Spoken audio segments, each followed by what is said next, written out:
Hey guys, I'm super excited. We've got Allie Garced with us today. She's a phenomenal realtor with an incredible background, and she's got, I think, a unique take on how she's built her business. And I think a lot of you listening will be like, it'll be an aha moment, and you're going to get a lot of value out of this. Allie, welcome to the program. Jim, thank you so much for having me. I am stoked to be here. It's always a pleasure talking to you. Awesome. I love it. Allie, I just want to start by talking about your background because I think it's interesting that you spent a lot of time in the military and then you decided at some point, hey, I want to go into real estate. And I find I've met a lot of people maybe in the same position. I'm interested to see what pulled you into real estate. So go ahead, tell us your story. Oh, autonomy over my life. That's what I needed. So, yeah, so I spent a decade active duty as an officer in the Air Force. Out of those 10 years, I lived in 8 different states and probably the same amount of countries. And I just got tired of moving. I got tired of not having, just overall autonomy over my life, choosing what I wanted to do with my day. So I got started originally in real estate with investing first. Mm. And what I did in the Air Force was I separated as a major. I was a special agent. So I worked for the Air Force Office of Special Investigations, where we focus on felony level crimes. Wow. We investigated, majority of our day was interviewing. So that's like the biggest skill set that I took with me when I separated from the Air Force. Yeah. And because now interviewing is no issue for me. Like I'm not afraid to ask It's any easy questions. comparatively, right? Oh yeah. So yeah, after a decade, I was like, should I spend another 10 years in order to get this pension? Um and out of those 10 years that I had remaining in order to retire from the military, 3 of those years would have been deployed, Wow. year-long deployments. Wow. So, out of the 3 remaining years, 7 are going to be somewhere in the States continuing to move.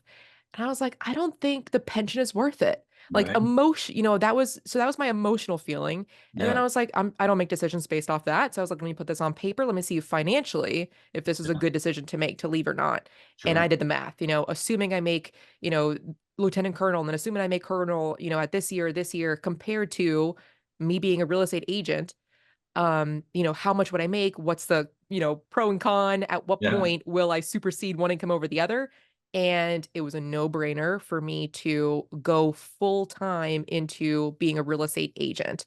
So I Gotcha. went from Allie, the special agent, to Allie, the real estate agent, And you're known on social as Allie the agent, right? Is that right? on everywhere. Yeah, Yes. yeah, yeah. Yeah. So it's kind of hand in hand. So that's kind of interesting. So you get into the real estate business, like, okay, I got this epiphany. I want to take control of my life, take control of my financial future. What were the steps that, because you've been very successful, what were the steps for you to kind of take control and run your business? I went ham. Like I was because I felt like my back was against the wall. Was my Yeah, back against the wall? No, but that's how I feel. That's like the type of person that I am. Like I could easily go to the FBI, I could easily do any other three-letter agency, but I didn't want that because that was again still very militaristic in let me tell you where to move your entire family and right. all of that, which is what I did not want. So um, I knew that I wanted to work for myself. So I got started as a real estate agent when I was still full-time active duty. Wow. So my first year as a real estate agent, I was part-time and I closed 20 trends. So my goal was to replace my major income, which at Yeah. the time was like $120,000, maybe a little bit more than that. And that was in Tucson, Arizona, where it's hard to have a job in Tucson, Arizona that makes 120 unless Oh you're yeah. engineering at Raytheon. Right. So yeah, when I was looking around other career fields, I was like, this is going to be difficult. Yeah. So I became a licensed realtor and I was like, you know what? This is my goal, just to make 120. I would even be okay with 80, like I'll Right. take a pay cut as long as I get some of my sanity back. Yeah. Um, so, but I wanted to prove myself before I made such a big decision as to leaving the Air Force, um, which it would be very difficult in my position to go back in. Yeah. I wanted to make sure that financially I would be okay. Hmm. And so I gave myself 1 year of that overlapping, time frame to Wow. make $120,000. And I was like, if I make $120,000, replace my income in 1 year, I'll be okay. I will trust myself enough to know that I can do it again, especially if I go from part-time agent to full-time agent. And I made that in 8 months. So I was gonna say, wait a second. You're still in the military and you're selling real estate at the same time. So you're doing, Yes. wow, that's a I lot. went ham, Jim. A lot. That's a lot of work. It was a ton. It was Yeah, a ton of work. yeah, I lucked out a little bit, because my boss was at the time I worked procurement fraud, so companies defrauding the military, yeah. and my immediate boss was actually not co-located with me, so he was in a different state. So I had a little bit more autonomy over my schedule, Mhm. but it was still a lot of work. I was still Yeah, traveling with the military, like I yeah. still was leaving the country sometimes. So Wow. but I made it a point to like, this was it. I had 1 year to freaking prove to myself, can I do it or not? And do I like it? Right. And I checked both boxes. I love it. So in that year where I mean, a lot of agents, I mean, 50% of the agents in America don't close less than two transactions, right? So you came in, you closed a ton, you made 80 grand, which for a lot of people would be a life-changing amount of money, right? And 120. yeah, 120, right? Yeah. Yeah. So you came out there and crushed it. What did you do? I mean, how did you create that kind of business? What was your system? I told every person that I have ever made contact with, Uh-huh. like, hey, Jim, we haven't seen each other in 13 and a half years, but just to remind you, my name is Ali Garced. Like I literally found your name in my phone book, in my contact list. Um, I'm not that old. And like just wanted to catch up. Like literally, I was sparking conversations everywhere. And it sounds so basic, but that's because it is, like I think a lot of people really want the glamour of like, oh my gosh, using AI to score 1,001 deals your first year. Right. It's freaking texting and calling. And I'm actually more of a fan of texting. I did a lot of my so I closed 20 transactions my first year as a part-time agent. And then since then I've been licensed less than 3 years and I've closed 100. Wow. Um, yeah, and I since then, because a lot of my audience, my friends, my family, being that I was in the military for 10 years, are military, Hmm. I knew of a lot of people moving, but they just weren't moving to my area. Right. So that's great. Like in the beginning, I was like, oh, if you're not moving to Tucson, dang, okay, next. Business. But Yeah. then I was like, wait, I can make referrals from this. I can connect you to like a good agent that actually knows their stuff when it comes to the VA loan, and a good lender that Yeah. knows their stuff that can help you get your property, your offer approved. So I turned my business, my second year in the business doing this, to more of an outbound referral agent. I fell in love with the act of prospecting, and I connected my people, my military, serving members, to agents that are worth their while. Yeah. So this is interesting because when you're coaching agents, and I coach agents across the country, we're lucky if they get 10% of their income from referrals. But obviously you've turned it into a whole business model here. So this is really fascinating, actually. So what's that look like? Is it because of the military connection and military people are by nature moving a lot? Is that the secret of success, or is it a combination of things? That was the secret to my success, being that Mhm. I had such a bit, my Instagram, all military followers, and some from my high school days in New York. Sure. But mainly it was people that were all over the country, sometimes all over the world. Yeah. So I highly suggest this to other agents who have moved around a lot in their lives. Yeah. Do not sleep on referrals. This is a little bit harder to get into if you have only ever been in one location. Right. So what's your messaging when are you putting it out there like, hey, I'm your referral agent. I'm your go-to. Is that how you put it out there? What is how do you get the messaging out? Is it through social? Is it emails? Is it a combination? What's it look like? It's actually so it's a mixture of both I can connect you type of like call to action, as well as I am doing this myself, helping people in St. Paul, Minnesota and Tucson, Arizona. Mhm. So, because the proof of concept, like, oh yeah, Allie's an agent and she's actually in the business. Like, so putting any sort of what do you what's the phrase, like, document instead of create, when it comes to content. Don't Yeah. just make stuff up, like just document what you're already doing, because people want the behind the scenes anyway. Right. So like one of my most recent reels recently, or I don't know if I've scheduled it to post yet, but I did 2 weeks of equity reviews. So Mm. anybody that hits me up, no matter where you live, I will do an equity review for you. I'm going to, if I don't already know of a good agent there, I'm going to connect with them to see what their, thinking is, strategy is on the market. Yeah. And so I have a reel coming out on how I did a couple of equity reviews. So no matter where in the world, if you've ever thought about selling or you just want to know how much equity you have in your house, reach out to me. Brilliant. Brilliant. Because oftentimes we think, oh, we can only do it local, but that's not true. If with a referral, you can do it anywhere, right? Love it. 100%. Yeah. Yeah. So when you're let's talk about the selection process now with agents. When you're choosing the agent you're going to refer this business to, how do you go about that? What's the process for finding a great agent on the other side?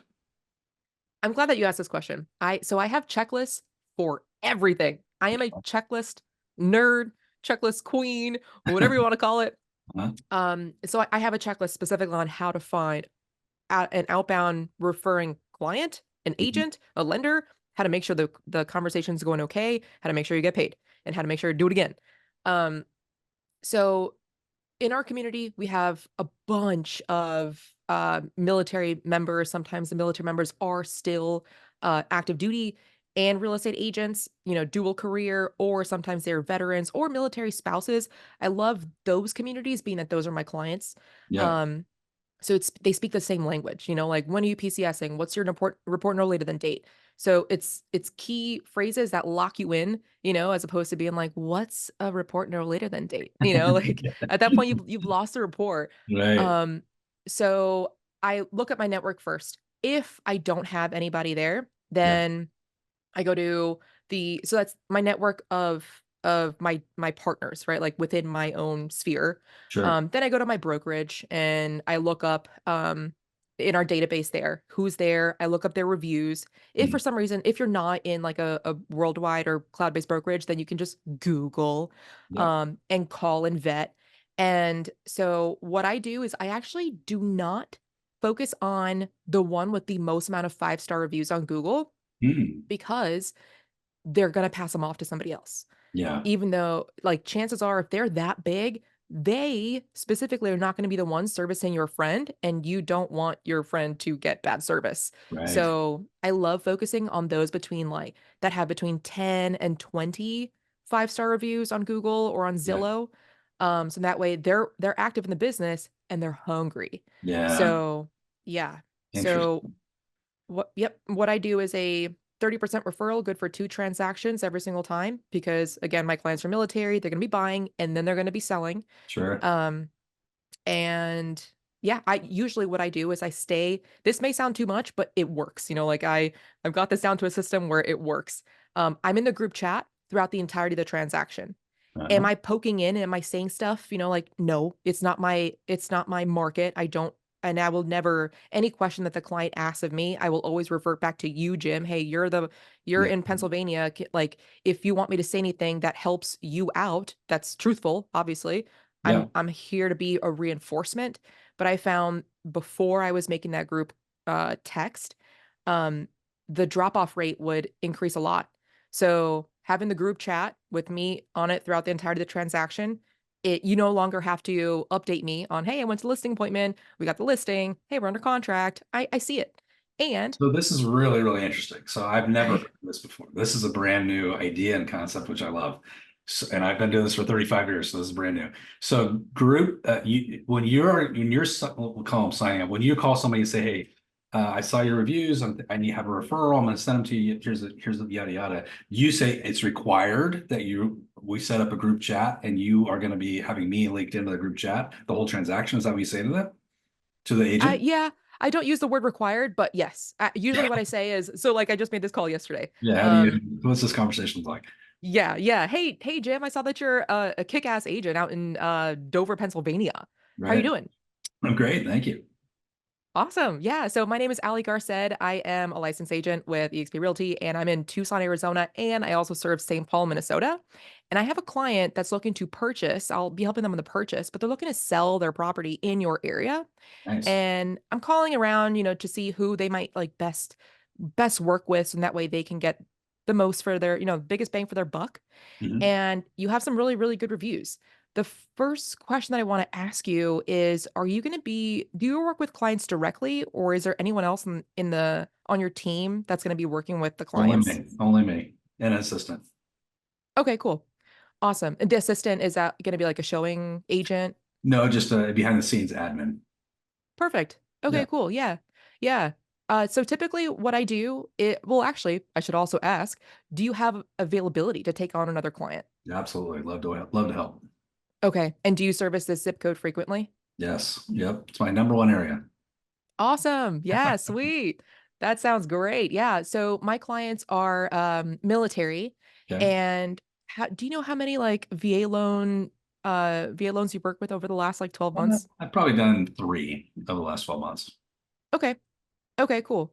Does it seem to not be too common in that area then? It's not as common as you might think. So it's just, I get a sprinkling of them, but not a ton. Yeah. Do you find that those offers, the VA loan, are kind of harder to sway to get accepted? It just depends on the conversation with the seller and the seller's motivation. If they're competing, you definitely, you definitely got to think about that whole strategy overall for sure. It's a strategy session. Yeah, yeah. Yeah, that's awesome. Yeah, I saw that you have really, really good reviews. That's the reason why I called you. Yeah. And so what I normally do is 30% referral, good for two transactions normally, but since you're going to be helping them sell and I'll be helping them buy, it'll just be good for one transaction. Okay. As soon as I'll sign the paperwork over, I'll send it to you tonight. As Okay. soon as it's signed, I will start the group chat.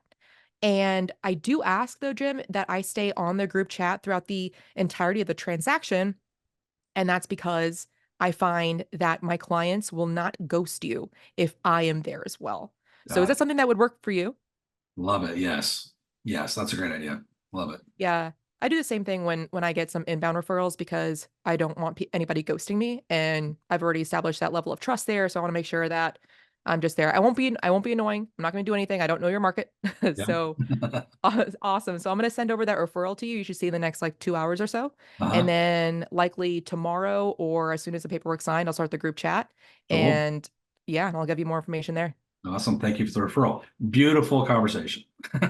So I love the way you rolled it. Now, just let's get technical for a second. The group chat, are you doing that through Messenger? Are you doing it through just your iPhone or whatever? Or how are you doing the actual chat? Yeah, text. Yep. Text. Just iMessage. iMessage. Okay. I didn't know if some people like only use Messenger or whatever, but okay, perfect. And then the other interesting thing that you're doing, which I think 99% of agents aren't doing, is the two, I know you did in this case, but the two deal referral. And that's brilliant. I want to ask you, how do you track that over time? How do you make sure that they're sticking with you for both transactions? It's because you're still in constant contact with your client, or how are you tracking that? It is constant contact Yeah. because the referral, it's okay, but at the end of the day, it's a piece of paper. Yeah. And so, yes, it's always up to you. If you want the business, it's up to you to track. So they're Gotcha. on my tracker forever. Got it. Got it. Yeah. Okay, cool. So what does this look like in terms of like how many referrals are you sending out a month, a week? What's that look like for you? So last year was my first year full time real estate agent, Okay. and I made $200,000 GCI just off of outbound referrals. Wow. Incredible. Yeah. Yeah. Yeah. Nice. And if you think about that, that's a lot of business because you're only getting 30% of the transaction, right? So it's a Yes. tremendous amount of referrals, really, when you think about it. That's a How lot. many what equate that? Do you know the number of referrals that you sent? I mean, the actual number? Oh man, you know what? I usually love my numbers, but I don't have that number. Okay, I was curious. Yeah, I track how much money ends up in my pocket. Plus, so 2023 also had a lot of referrals out to California too. Gotcha. Um, and this year has actually been a lot to Georgia And and Georgia's like the popular Panhandle. right now. So like different price points. Yeah. Yeah. So let's talk about your database size. I mean, a lot of people today talk about you have your social audience size, which is a different thing than your CRM size. Um, and I'm curious, just because you're generating so much business, how big is your CRM database size to generate that level of referrals? Not that big, actually. Really? Yeah, 1,500 people in my Okay. CRM. Okay. Well, I mean, I consider that not that big. I guess that's That's big for most people. okay. Yeah, and then I only really have on Instagram, which is my biggest lead source platform right now, Instagram and YouTube. On Instagram, I have fewer than 5,000 followers, and Okay. on YouTube, I have less than 1,000. Gotcha. And YouTube and Instagram are the highest converting. With your 1,500 people, because that's a big number for you being in the business, less than 3 years. How did you get to 1,500? That's a lot. That's a big number in and of itself. I know you don't think it's big, but it is big. So is that people that you're converting from, hey, I saw you on Instagram, and then they go into your CRM, or are there people that you actually know, like, and trust you? I mean, what's your defining difference there? When I first started out, it was no like and trust of Yeah. people that I actually wanted to talk to. I'm not going to throw, sometimes I will throw people on there and I literally will use the hashtag asshole. So that way I will not talk to them, like, Right. um, and then, so as I continue, or as I started doing transactions, then people naturally find my website or hear me on a podcast or whatever. I will then add them from them following me on Instagram to my KV core. Gotcha. Okay. So they're flowing from one to the other to grow it out. Gotcha. Yes, Okay. but I don't talk to them on my KB core because that's a new number. If they're comfortable on Instagram, we're going to do Instagram until I refer them out. Then it's going to be a text message. Mhm. I'm not going to just throw an extra phone number on there a lot of people don't even know that I have my KB core number. They just have my personal or they just have my Instagram, Facebook, what have you. Got it. Okay. And so I'm curious too. So you had $200,000 plus in business that way, but you're still selling some real estate where you're locally, like traditional buy sell deals, or is your business all referral? In the beginning, I was helping clients, buyers and sellers individually. Yeah. Then I realized majority of my clientele or majority of my followers were not in Tucson. What do you know? Yeah. Yeah. So I switched to outbound referral. Okay. I also since then have moved though from Tucson to St. Paul, Minnesota. Okay. So I am starting another YouTube channel just on listings. So I will be focused on listings selling in St. Paul. Gotcha. While also continuing the outbound referrals. The outbound referral really started because I had this sounds like very cocky to say. I don't know what other way to put this, but I had too many clients to handle Hmm. and I wanted things done my way with my checklist, like for the buyers, for the sellers, for everything. I got a checklist for everything. Yeah. So that's how I started growing my community. And now we're up to 65 agents in 2 countries. That's great. So let's talk about your social strategy because you're on YouTube and you're on Instagram primarily. What does that look like for you? What's the posting schedule? Call it how many posts are you putting out? Video content versus traditional, photo content, that kind of thing. I started with one channel and it was one long video a week. And by long, I mean like over 15 minutes. Got it. And now that I have 4 channels, it's I can't do one a week. Or I could, but that's like all I would be doing. Yeah. Um, so now I pretty much have 1 to 2 videos a month. And those videos I try to be as beefy as possible. So A they're lot of my videos long very form. long. Okay. Yeah, a lot of those videos are like 30 minutes plus. Gotcha. So, and then also I also switched my social media strategy to where in 2023 I'd posted a short, like a reel every single day in Uh, 2023, and mhm. it was really just not sustainable. And it was more of like a top of mind if someone happened to be scrolling when I posted and I wanted something a little bit more evergreen. So that's why I switched 2024, the year of YouTube, baby. So and it's been working. So my social media or rather my like vertical platform stuff has Mhm. taken a complete backseat. I'll do it just because I'm already on it and I find it fun. Yeah. But I do it more so for DMs, Mhm. me reaching out directly to people. Yeah. And then my YouTube is more inbound. Interesting. Which again is completely different than most agents. So you're very unique. I'm curious, what are the 4 channels and why do you have 4 channels? So with YouTube, you definitely do not want to confuse the YouTube algorithm as to what client you are looking for.